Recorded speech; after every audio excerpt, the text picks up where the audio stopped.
Today we're here at First Street Store with Sam. He's the owner and founder of the store. We're here to talk a bit about vintage culture, the Perth fashion scene, and Blokecore that's currently trending in the fashion scene.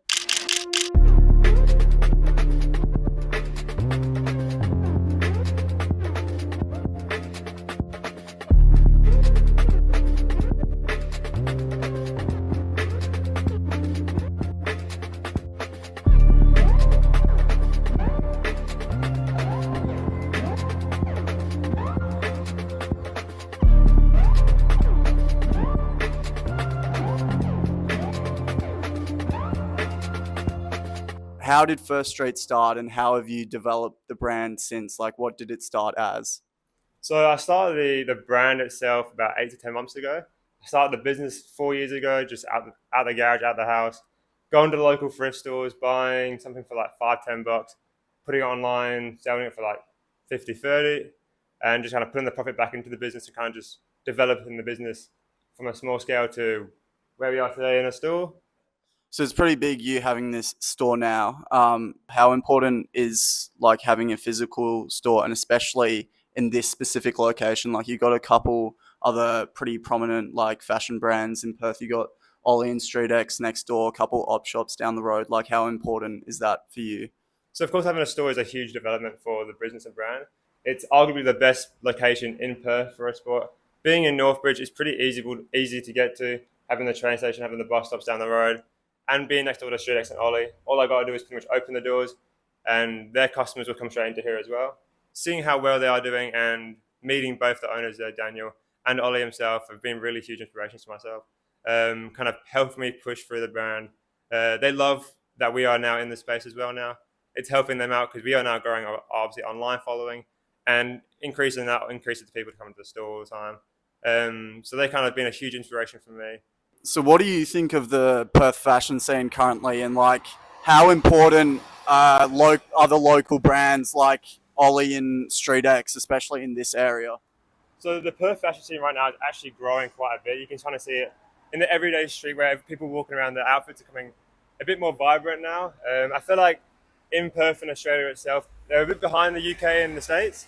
We've got places like Ollie itself, we've got places like the Street X, who's really bringing out the streetwear designs quite a bit now, and both of them helping out myself quite a bit. But yeah, I feel like Australia and Perth itself, they're about 6 months behind the UK. So like Blokecore itself, we had the jerseys and the jorts. That's now really big here in Perth, and it's not going anywhere anytime soon. And I think right now in the UK, how they have like the parachute pants, we're coming into our winter, so I think the parachute pants, those sort of like big kind of overall jackets, they're going to be quite big here in Perth. So you mentioned how Blokecore is on the rise, especially now in Perth. How do you feel about this? And like, can you talk through some of your favorite kits that you've got here at the moment? Of course, yeah. So Blokecore is a huge fashion trend in Perth now. Wearing the jorts, everyone loves the jorts for summer. They're really easy to wear with anything. And jerseys itself, like yourself, we have this jersey here. I even know you're a Liverpool fan. Huge Man United fan here. This one came out in our recent drop yesterday. The 1996 to 2000 third kit. It's one of the best ones with the little reflective umbrella at the bottom there. Definitely one of my personal favourites that we have out in stock right now. We have the Champions League Bayern Munich another one up there. That one has all the Champions League badges down the side. You can't really find that one anywhere else, and you can only get the badges done at Munich in the stadium. So someone came in and bought that one to us, and we did buy it off them, which was a pretty big bonus for the store. That one came out yesterday as well. Then you have something like this, a bit of a plain and simple one, but like your little Australia one there. This one bought by the men's in the 2018-19 season. It's more of a training kit. But yeah, you don't really see that one too often. And even as like a bit of a bright jersey, everyone likes to wear those like different jerseys you don't really see too often. It's like your United one, your Australia one, for example. No one's really going to have those sort of jerseys. And in the culture right now, in the Blokecore culture, everyone wants to be something different. You don't really want to be wearing like your AC Milans, your Inter Milans. Everyone kind of has those jerseys. Yeah. When we do get them, they do sell out pretty fast. Mm-hmm. But even like your different ones, for example, the Australia one, you won't really see anyone wearing that one in Perth. So if you want to be a bit different, that's the sort of jersey I would go for. So particularly in relation to football, we've had like the Sambas, we've had the jerseys. They've all been popularized recently. Do you think there's another like next thing for fashion in terms of football, and how will your involvement with that be? 100%. I think the next, like obviously you're speaking about Sambas as well. Sambas was a huge thing for everyone in the world, and jerseys, they're never going to go away. Jerseys are always going to be around. you see people in their 50s, 60s wearing jerseys, to the likes of people as early as the ages 9, 10 wearing jerseys. That's never going to go away. But I think the future of football itself, and kind of going to the streetwear a little bit, those kind of like old school, vintage, maybe a bit kind of football tees in a way. I think they'll be very popular going forward. All right. So with all these jerseys and football stuff, what is your like connection to the culture? Like, why are you so passionate about it? So I've always loved football. Being from the UK, I've always supported a team. Hardcore United fan, even though we're not doing too well right now. Gotta love it. Watch every single game. And being in Perth, I've played football for a long time. I still play now for my local team from Mindarie, and I even watch the A League a little bit every now and then. Even though the level's not as good as the Premier League, it's still quite good to watch. In going to a game, for example, the Perth Glory game, very much recently as well, the crowd's been getting around it a bit more. You're getting a lot of the younger fans coming down behind the home end, in front of the shed, going a bit crazy on that end, and the shed never lets you down. Like, there's always people screaming, like, words I can't really mention right now, but it's very much a good atmosphere down at the Glory now. So have you got a couple Glory kits at the moment? Like, are you pretty involved with them? So the Glory itself, we've got a few kits in stock right now. For example, we've got this old one here, 2001, 2002 home Glory jersey with your old Seacom badge. You don't really find this one too often. Bit more of a Seek material. But yeah, in regards to the Perth Glory, we've just signed a bit of a partnership deal with them last week. Had a meeting with the boys down there. They contacted me on social media, which is a very surprise to me. I'm still not a huge brand myself, and I run it by myself. So to see Perth Glory and how big they are, to message me and contact me first was pretty huge for myself and pretty huge for the brand. And yeah, again, like I said, we signed a bit of a partnership deal last week, and going forward, we're going to be giving the likes of tickets away to some games. We got a game coming up where we're going to be doing a bit of a raffle tickets. You buy something in store, you get a free ticket to the game to kind of help push some sales in the store. Then you again help push some people to go to the Glory game and help each other out that way in a partnership deal. And then going down the line, when we go into the streetwear sort of scene, we have mentioned about Perth Glory and First Street kind of collabing in a way to create some sort of streetwear together and some sort of clothing line and collection together.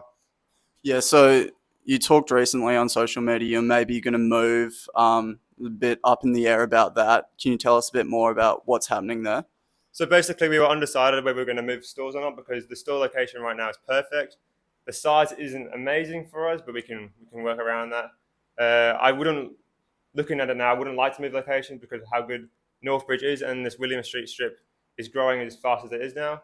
So we're going to go more of a renovation kind of route, spending quite a bit of money on renovating the store, making it look a lot better than what it does now, because now it looks more like a pop-up. And we just signed a new lease for a 3-year contract, which we're going to stay here. So all these racks we have right now, they're all on wheels, so they can easily get moved out of here. They're all going to get moved upstairs. We're going to get proper factory racks put in. A lot of these shelves are a bit loose, so we're going to get proper shelving put in. Going to get all the walls painted a nice white, even the roof. You kind of see there's small stains on the roof. We're going to get all that taken out. The floor's going to get a bit more of a varnish. A lot is going to be done here. Going to get a TV put in here for the Euros, because the Euros are around the corner, and a lot of football fans coming in here for the jerseys may watch a bit of the highlights as well if they missed the game before. And as well as right now we have a bit of the vintage section over here. These are all coming out. We've got our own streetwear brand coming out, which is under the wraps a little bit, but yeah, it's definitely coming out very soon. But yeah, upstairs we're going to create all the vintage stock upstairs. A bit of a secret little vintage room we're going to be offering out to people if they're still keen on the vintage stock, so we can still make that money from that. Yep. As well as still provide the vintage stock to the people who love their vintage more than their streetwear. So there's a little room upstairs. We're going to go there in a minute. But that's what all the vintage stock's going to be. And yeah, it's going to be pretty cool. Okay. Should we head up there now? Sure. Yeah. So you mentioned that you're moving away sort of from the vintage scene and more into the jersey culture. Is there any particular reason for that? So I feel like the vintage scene used to be a lot better than what it is now. Don't get me wrong, it's still huge. Everyone still loves a vintage garment. But more or less, I think the jerseys are more into fashion right now, and they're not going to go away anytime soon. Yeah. The jerseys are turning more to an asset, where your vintage clothing is kind of like you buy it to wear it pretty much. You wear it to till you can't really wear it anymore, and you just maybe chuck it back in the thrift store or the salvos. Yeah. That's kind of why I love the vintage route. I've always been in the vintage scene, and I would never stop loving the vintage scene. Like, the clothes are amazing, but just jerseys for me now, kind of just more my passion to go down that route, and still do the vintage on the side, but more or less focus on the jerseys now. Okay. Should we have a look at what you've got in store for the vintage area?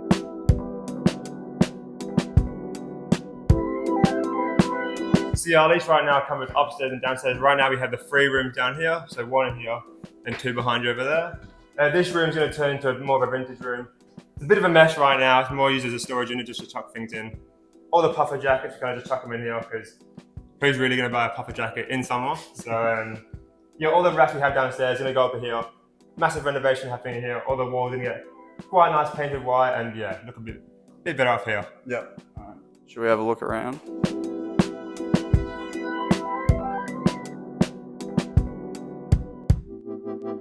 So, what do you envision this room to be used in?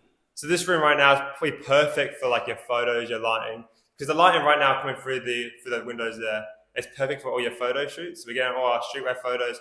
We bring our own brands going to be done in here, as well as like going to turn into a bit of an office room for myself.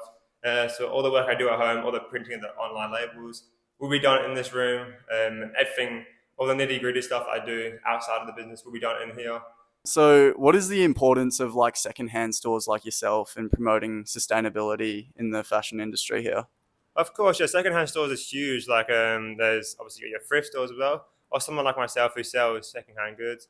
There's many stores around now that are kind of promoting more or less going down the secondhand fashion scene. So you're not buying your fast fashion brands. I know I'm kind of going into that space, going down the future, creating our own t-shirts, but yeah, it gives every single garment a second life, I guess. Because I mean, you look at some of the pieces we get in here. Some of them are like brand new condition. Yeah. Rather than adding to landfill or taking them to wherever, it's if they come in here. Yes, we do make a bit of money out of it, but of course, it's given the garments an extra life again, and people don't mind a second-hand garment nowadays. Yeah. Obviously, a fraction of the price, some of them, and it's definitely a lot better. And just finally, is what's for the future for you? What more do you want to achieve with this? So the future for First Street, as I started the brand itself about 8 months ago, we've come a long way in the 8 months, and it's been amazing. I didn't really expect to go this far in this short time period.